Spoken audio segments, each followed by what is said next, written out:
Welcome to the Fantasy Champions Fantasy Football Podcast. We got another mock draft today. Let's do it.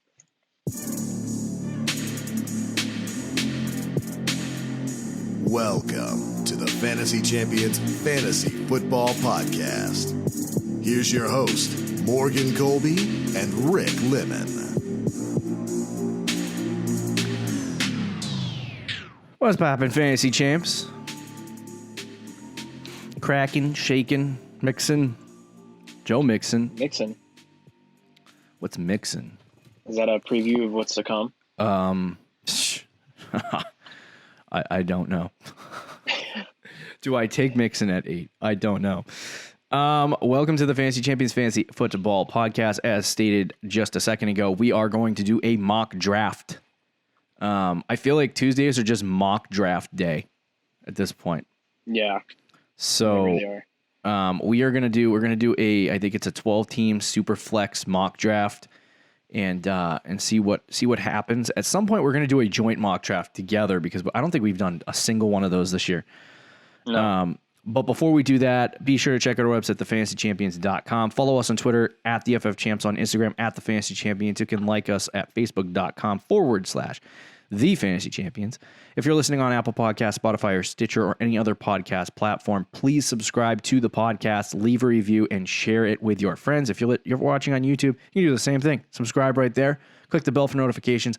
Like, and leave a comment who you think did the best. I believe every Tuesday show until the regular season starts is a mock draft show. So you're covered for mock drafts on Tuesday from here until the end of the century. Oh, yeah, that's lit. So we wanted to give you some information about the draft guide. The actual listener league stuff is closed. We are sending out invites very soon to that. But if you haven't ordered the draft guide, you still got time to do it. If you're drafting this weekend, you got time to do it. If you wanna win one of these puppies, you probably should buy our draft guide for $25, right? Yeah, you probably should. It only makes sense. It has full rankings, breakouts, busts, player draft values, player breakdowns, so much more. So be sure to tell your friends. Do you want to just jump right into this mock draft, bro? Yeah, let's do that. Okay. I'm going to hit begin, and you're in front this time. So you're going 1-4. Like I said, this, before we actually start picking, this is a Superflex 12-team mock draft. We took kickers and defenses out, only 5 bench spots. So if you see 13 runs and you're like, wow, what kind of draft is this?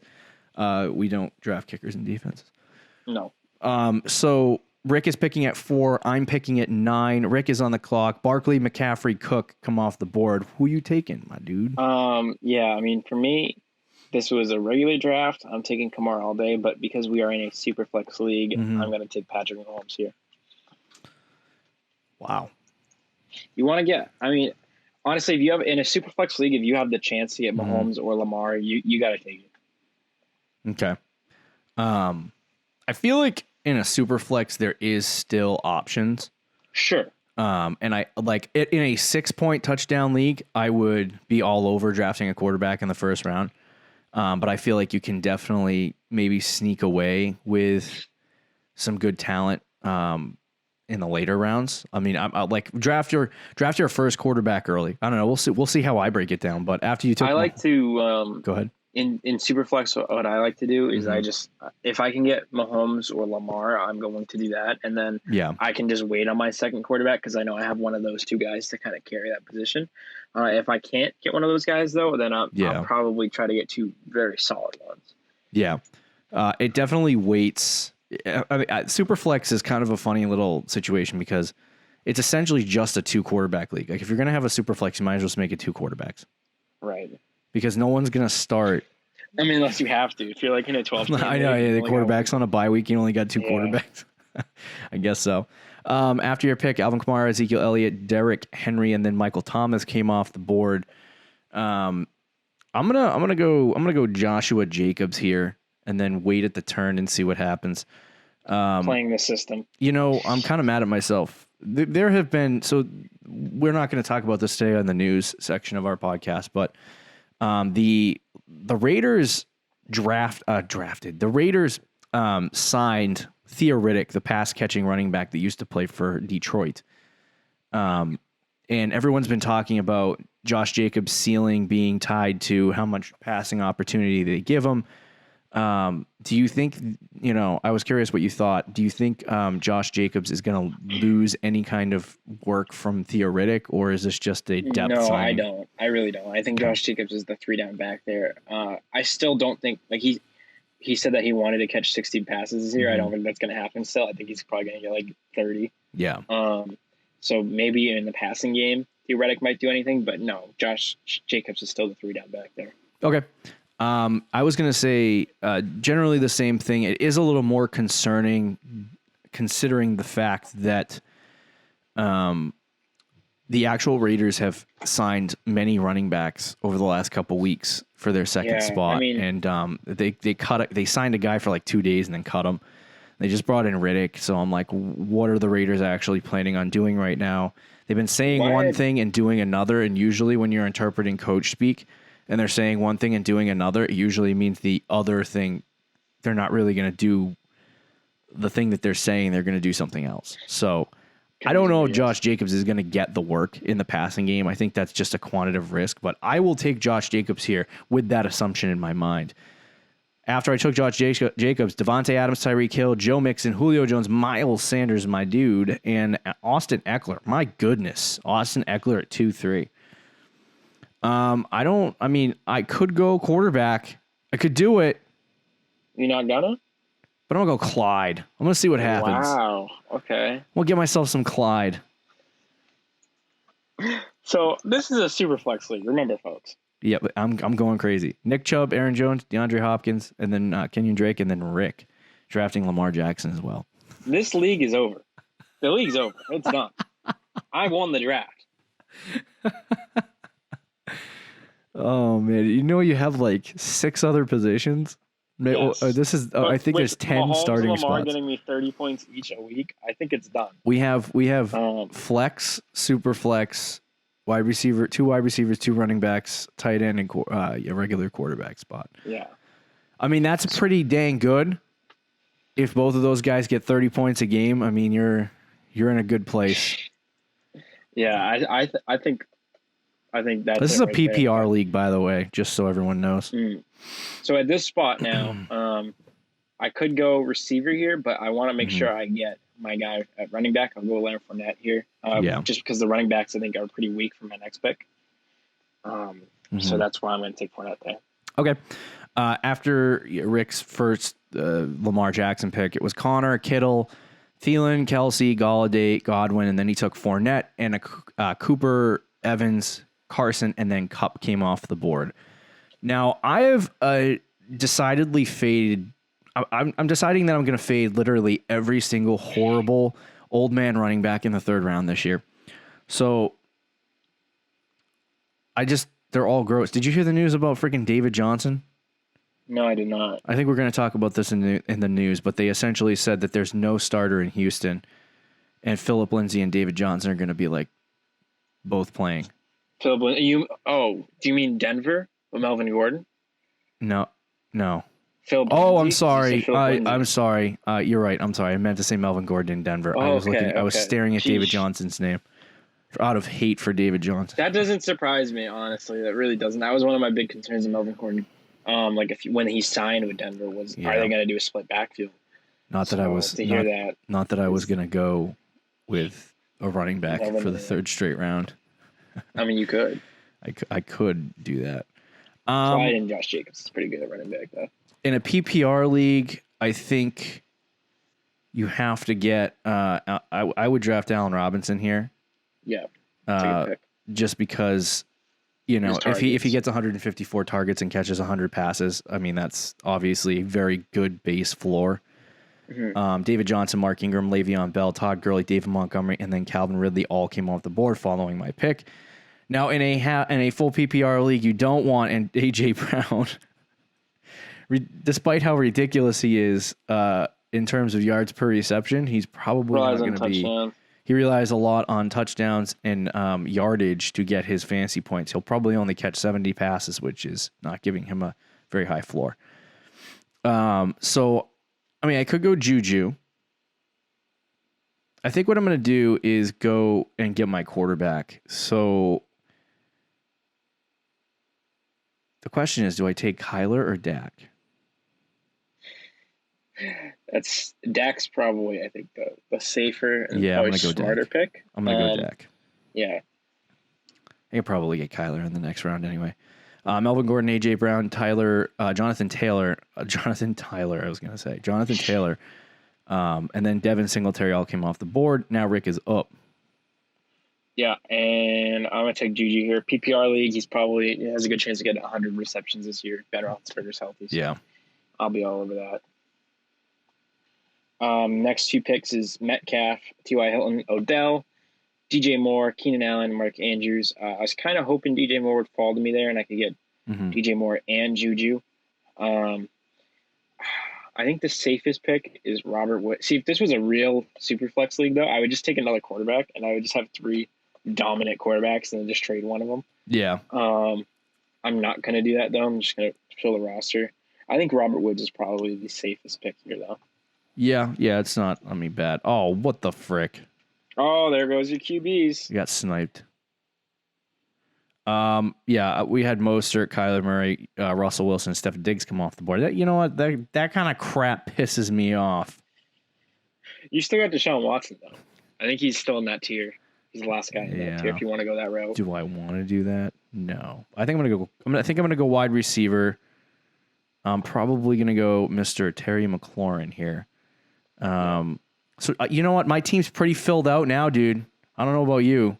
It is. Mine's not quite there. And now I got Watson, too. Tyler Lockett, DJ Chark, Zach Ertz, DeAndre Swift, Ronald Jones, Kareem Hunt, and then I drafted Deshaun Watson. I don't know what Sleeper's doing right now, but Josh Jacobs, Clyde Edwards-Helaire, Allen Robinson, Dak Prescott, Terry McLaurin, and Deshaun Watson are all on my freaking fantasy team now. After I took Deshaun Watson, Marquise Brown, Darren Waller, AJ Green, and Cortland Sutton came off the board, and Rick is on the clock. Yeah. So, if Darrell Henderson if his injury is legit, do you think Cam Akers is a much better play still? No, you're still not. See, I do. I don't think Darrell Henderson's injury is legit. You know what's funny? He'll play week 1. Despite all the camp hype, I honestly think I saw a tweet today that kind of referenced this, but I honestly think that the season's going to start and it's going to be Darrell Henderson, Malcolm Brown, and John Kelly all in an RBBC while Cam Akers gets like 2 carries or 3 carries. No, that's not going to happen. They drafted Cam Akers over J.K. Dobbins. They drafted him they drafted him thinking he's going to be the guy there. I don't think it's going to happen year 1. Here's the thing: is there's so many. They're a terrible football team. They're not terrible. They're not a terrible football team. I'll take that back. You're right, but they're not. They don't have a good offensive line. Their offensive line is decent. But last year they were just bad. And if Todd Gurley can't get behind that offensive line and make something happen, then Cam Akers can't. So year 1 Cam Akers can't. I mean, I don't think there's upside there. 13 last year, but I don't think he's going to get as much work as Gurley did last year. They've already talked about how they're going RBBC this year. Right. Regardless of whether he gets 8 carries or 3 carries, it really doesn't matter to me. He's not going to get a lot of opportunities. So for fantasy football, to draft him in the 6th round is just, I think, a little bit crazy. Even with the upside of like a potential second half breakout of the season, kind of like a Jonathan Taylor. It's too much. Okay, I would rather have DeAndre Swift than Cam Akers but I do think if Darrell Henderson is if he's going to be back week 1, which is the expectation. But if he tore his ACL in camp, I would actually consider taking Cam Akers. You could take Dobbins, and I would take him over Cam Akers here. Really? I know you're in a spot where you need a freaking running back. So if I am going to take a running back here, I'm not going to. But if I was, I would take Cam Akers because of his upside to be the starter right away. Mm-hmm. While Dobbins doesn't have that same upside to be the starter right away because Mark Ingram is the starter no matter what. Cam Akers could start. I think Dobbins is the safer pick though. Because I think there's a good chance Akers it could be the 3rd guy in an RBBC, so that would suck. But just from my position, and I need a starting running back, I'd rather take the chance on Cam Akers. But I'm going to take Devontae Parker. Oh my God, bro! Could you actually get another running back? You can draft Marlon Mack. This is a PPR league, right? Yes. After your Devontae Parker pick, Cam Akers, Michael Gallup, Aaron Rodgers, J.K. Dobbins, and then Matt Breida came off the board, and Julian Edelman as well. In a PPR league, I think it is insane that James White is this low, but I'm going to take James White as my RB2, which I'm comfortable. Hold on a second. What was his ADP? It was like 80, I think. Oh, okay. All right. So you didn't reach 80 something. I was like, dude, did you just scroll all the way to the bottom of the screen and get? No, it was like 84, 85. Yeah. It wasn't that low. I'm not. Here's my thing: is outside of Cam Newton, I'm really not buying any New England Patriots. In PPR, I like James White. And PPR, I guess James. See, James White was good with Brady. I'm not sure that everyone's just assuming that he's going to. Have you heard the practice reports and stuff? Don't really care about practice reports generally. Fair enough, but I was gonna say I watched a J.K. Dobbins video where he made a diving catch over a linebacker, and I was like, dude, I gotta trade for that guy, and I'm like, I need to temper myself because. Well, no, that's different because that's just a good play. Yeah, but what they're doing, I just don't do camp hype. James White is getting every single receiving back. He's gonna get 100 targets probably. I don't think he's gonna get 100 targets because I don't think that's how Cam Newton plays. No one in Cam Newton's offense gets 100 targets. Christian McCaffrey. Yes, that's Christian McCaffrey.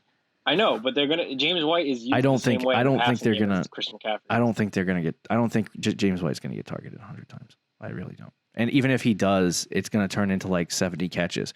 And if he's not getting anything on the regular ground, he's essentially just a wide receiver 3 at the running back position. I mean, in PPR, I'll take a wide receiver 3 in the 7th round.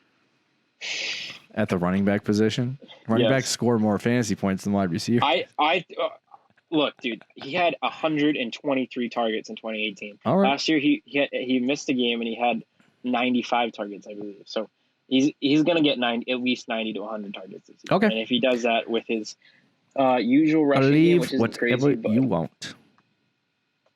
Okay, I'd rather have him than Yeah, no, I just don't for me, I think there's so much uncertainty surrounding New England. He very may well get 100 to 120 targets. I'm not going to be definitive on that. I'll take what I said back earlier. He's not going to get it, but I just don't know anything about the new New England offense. No, and I think everyone's buying pieces in the New England offense. Brady's the quarterback. Julian Edelman's a set. Just went off the board 7-3. And everyone's treating him like he's going to get completely blown up in the slot a million times. And I'm like, no. It's not a bad pick in the 7th, 8th round. I'd rather have James White than Julian Edelman. But that's the thing for me is that we just don't know how this offense is going to work out. And it's James White could get targeted as much as, Christian McCaffrey, but it's also a completely different system. So it's I don't know that they're going to just throw James White out there and be like, okay, we're going to target you 130 times like Christian McCaffrey. Just because Cam Newton's there. It's going to be we want to use guys in certain situations, and I just don't know what they're going to do with Cam Newton at this point. So it's I don't think it's worth taking a massive leap into a, empty space to figure out if James White's going to be good or bad. But it's your own prerogative. If you believe in James White, then you take him. Deebo Samuel, Marlon Mack, Jordan Howard, and Brandon Cooks all came off the board. I'm sitting here. I still need another flex, right? Do. I'm going to take Tyler Boyd. Okay. So I take Tyler Boyd. That fills out, I believe, my my actual flex spot. Not a bad pick at this point. No. After that, it was Drew Brees, Rob Gronkowski, Jarvis Landry, Matt Ryan, Josh Allen, and then Will Fuller. So at this point, I mean, you could keep taking quarterbacks. And start to add them to your bench, maybe if you're in a super flex and I'm assuming that some of these quarterbacks that you see, if this is on screen, I'm assuming that in a super flex league, generally speaking, they're going to go a little bit higher than what they are right now. So what I'll do here is I'm going to continue waiting on my tight end until the later rounds, but I'm going to draft Daniel Jones in the 8th round. It's a good pick. And see if I can get some upside there, because if he turns into a really good quarterback, then that's another solid option at Superflex.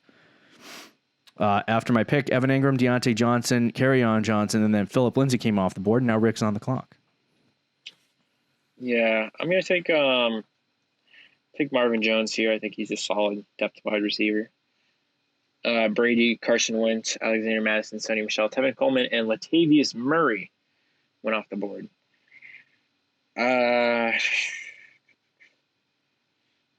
Yeah, I don't really like my situation here. You might not like this pick, but I don't mind this pick. I'm going to take Hunter Henry. Did you list the guys that came off the board after your pick? I don't remember. I did. Yeah, I don't like that pick at all. That's a disgusting. So you're on a string of disgusting picks here with James White and Hunter Henry. This kid in our home league this weekend decided to take Tom Brady in the 8th round because it gives me an excuse to end of the 8th round. It was like where he just got taken. I think you're the only fantasy analyst in society that would take a player just to watch them. Yes, in our home league, yes. If it was like a league where my name was on the line, I wouldn't have taken Tom Brady. But in our home league, yes, absolutely, and I'll do it again. You're a freaking idiot, dude. Explain yourself with Hunter Henry. I'm curious. Yeah, I actually do like Hunter Henry. Right away, I don't know how. It's kind of a question mark with Tyrod Taylor there, obviously.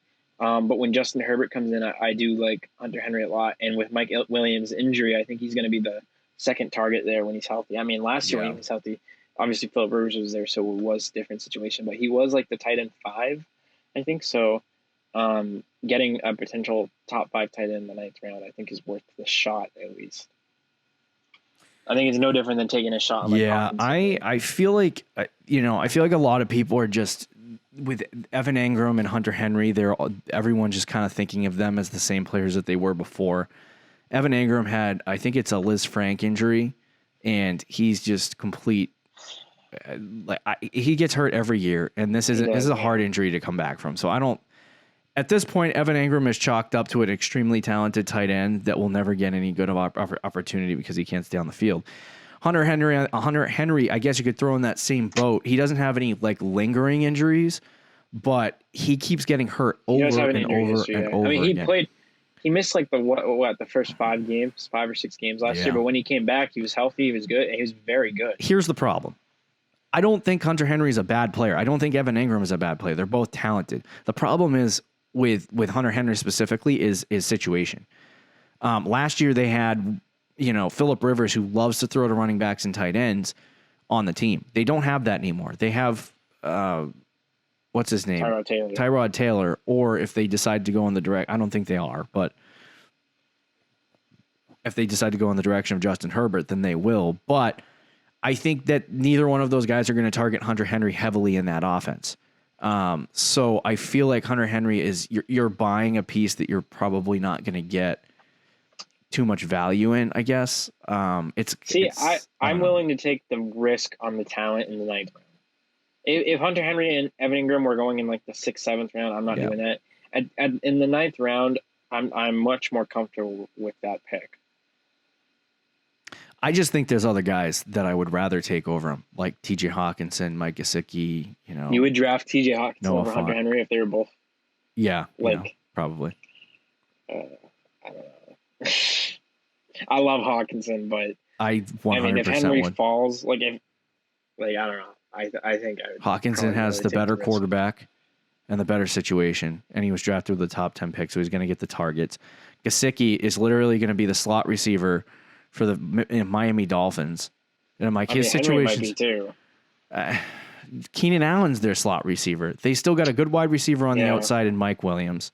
And they have Austin Eckler, who they're going to dump the ball off a million times too. Hunter Henry can't stay on the field, and he's probably the 4th guy in the offense to target. I think Hunter Henry's higher than Mike Williams in the offense. I mean, he was on pace last year for 100 targets. He was on pace last year for 100 targets. Have you seen Mike Williams' statistics? Yes. He's extremely good. Like he's a good player, yeah. Matt Stafford wasn't.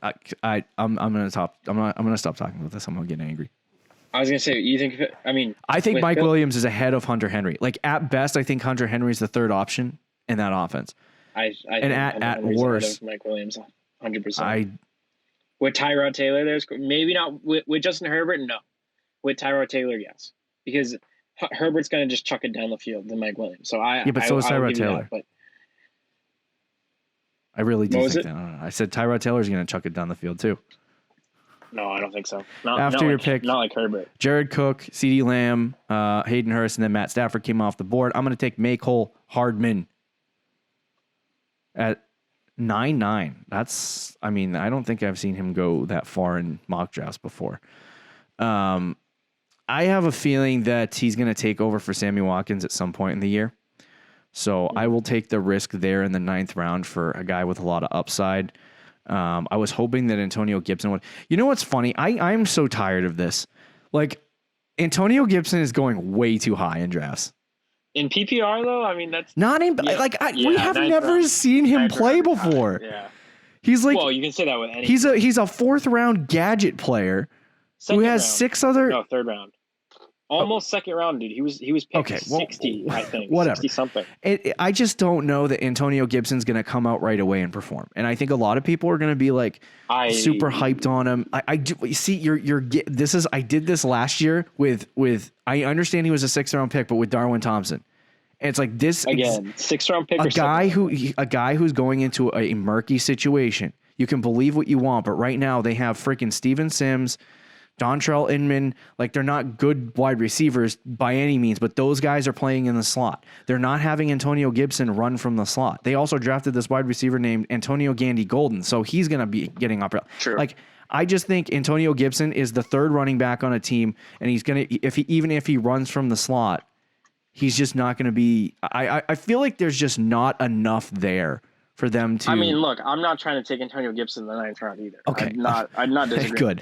I'm saying, like, if it's in the 13th, 14th, 15th round, Gibson was good. It was like a good pick. Now it's in the 9th round. I'd rather draft Gibson over like Peterson or Love, probably, just because of his PPR upside. Because I do think he's going to get a lot of receptions. Yeah, what a lot of people are saying right now is that Bryce Love is taking the first team snaps, and he's working essentially next to but they're going to be an RBBC. So I think Bryce Love at the end of the day will have more carries than Antonio Gibson, but right. Antonio Gibson will have like 50 more targets. So Sanders 9-10, Higbee, Gibson, Moss, Slayton, and Kirk all come off the board after my pick. I have Darrell Henderson, Henry Ruggs, Chase Edmonds, and the like. So I think I'm going to go with Chase Edmonds here.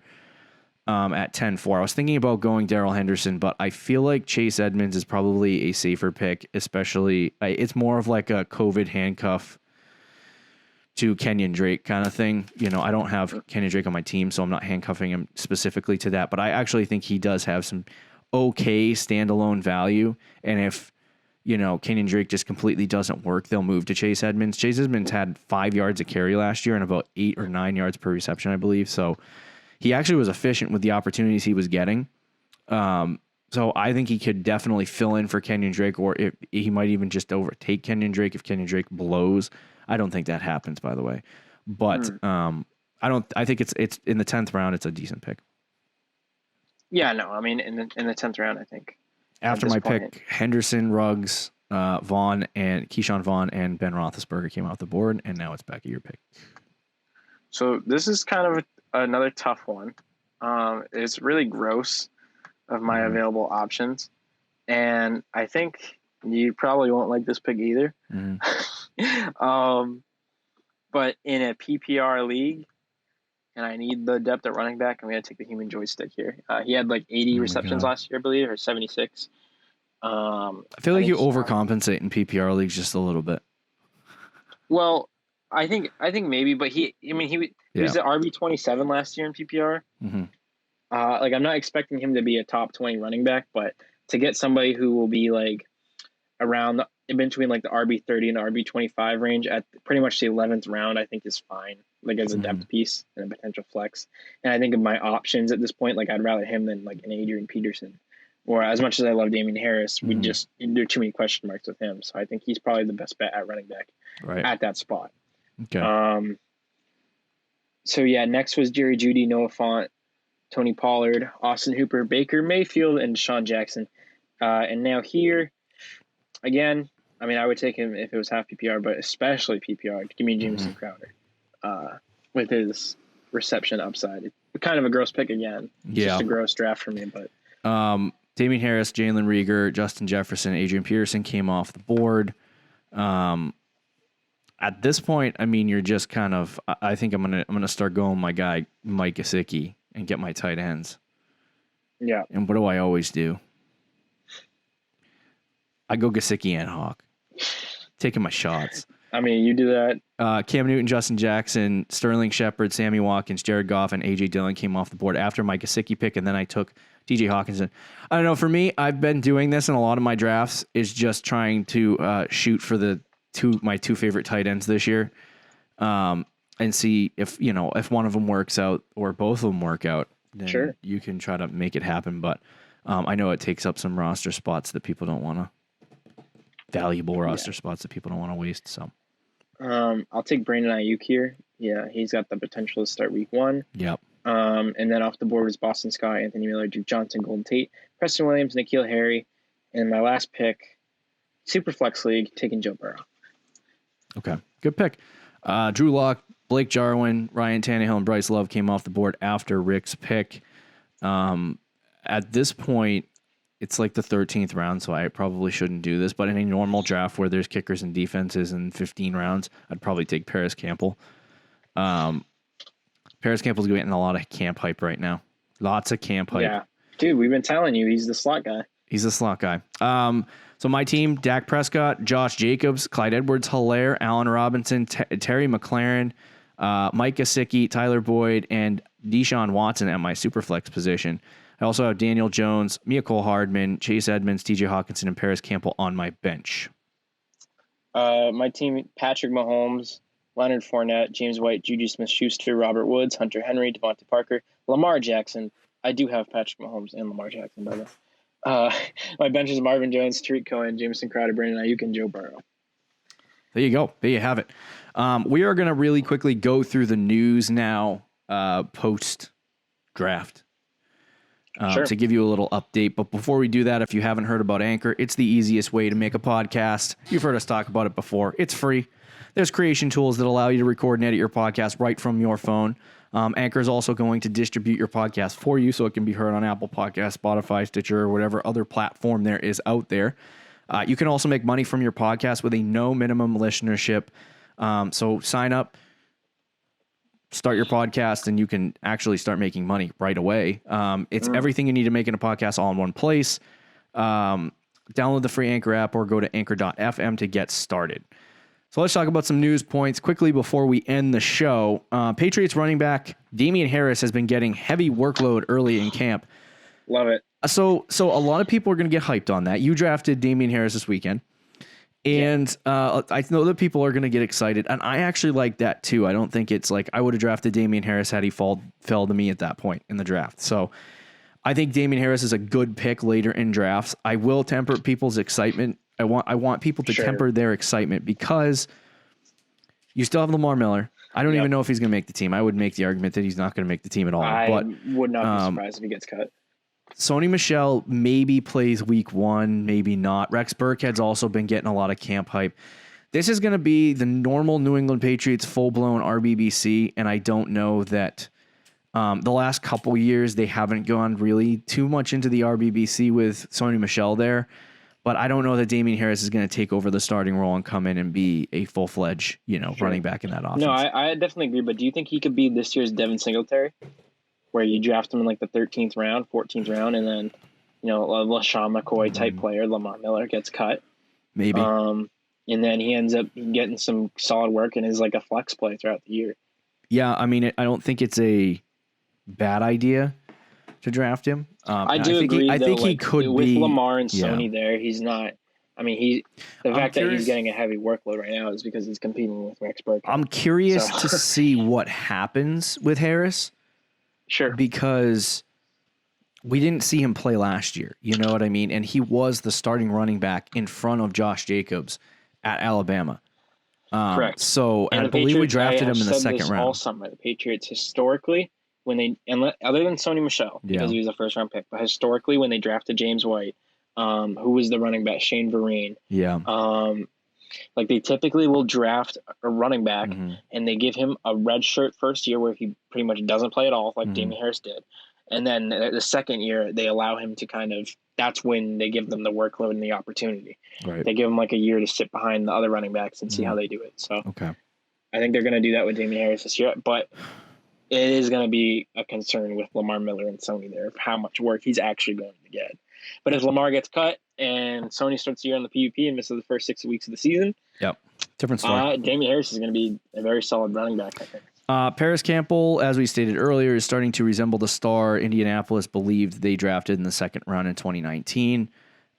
Injuries kind of hindered him from producing last year, and he was horrible in the opportunities that he was given. But I think with the opportunities that he's going to get this year from, especially if he starts in the slot from Phillip Rivers, obviously I've told you, like the camp hype is real for Paris Campbell. This is all I've been hearing.